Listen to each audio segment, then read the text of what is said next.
yoyinki boy badavlat bo'lib ketgandan keyin, cho'ntagida puli ko'payib ketgandan keyin, zo'r mashinalarni minib, uyini qasr qilib qurib bergandan keyin sabr to'g'risida, kambag'allik fazilati haqida hamma ham gapiraveradi, hamma ham dars o'taveradi.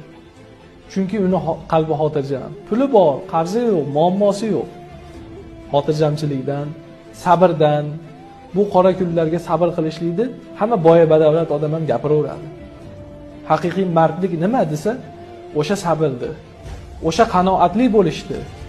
Boriga shukr qilib, yo'g'iga sabr qilishlikni kambag'al odam, o'sha boshiga musibat tushib turgan, o'sha cho'ntagida puli yo'q odamlar, o'shanaqangi qimmatbaho mashinasi yo'q odamlar aytsagina maqsadga muvofiq bo'ladi.